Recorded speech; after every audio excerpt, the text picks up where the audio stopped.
Hey everyone, welcome to my channel. Before diving into the video, let me tell you why you can prefer my web development playlist. Unlike typical YouTube playlists, this one includes MCQs and assignments just like a real course.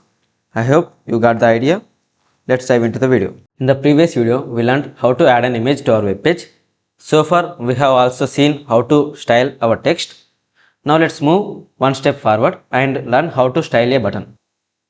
When you look at our target design, you will notice that the button has curved corners. To achieve this effect, we use the border radius property in CSS. The border radius property simply controls how curvy or circular the corners become. Now let's open VS Code and achieve these curved corners. This is the code we wrote in our previous videos. Now go to CSS. In the button rule set, use border radius property to achieve curved corners.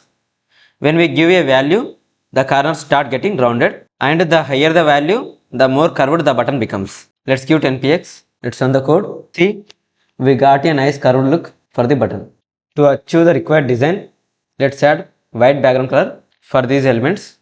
As we know, all these elements are wrapped in div element, and the rule set applied to this div is hcenter. So let's add background color for this rule set, white. Let's run the code. See, we got a white background color. Now let's increase the size of this button because it is looking small. To increase the height of the button, we use a property called height, and I am giving 40px as the value.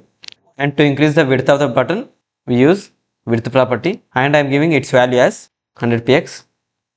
Let's run the code. See, the size of our button is increased. If you observe here, by default the button has a black border and it does not match our design, and it's not looking pleasant, right? So let's remove it. For that, we use border width property. A higher value makes the border thicker. Here we want to remove the border, so I'm giving 0px as the value. This will remove the border completely. Let's run the code. Yeah, the default black border removed completely. Thanks for watching the video. If you found this video helpful, please like and subscribe. Keep learning, keep growing. Meet you in the next one.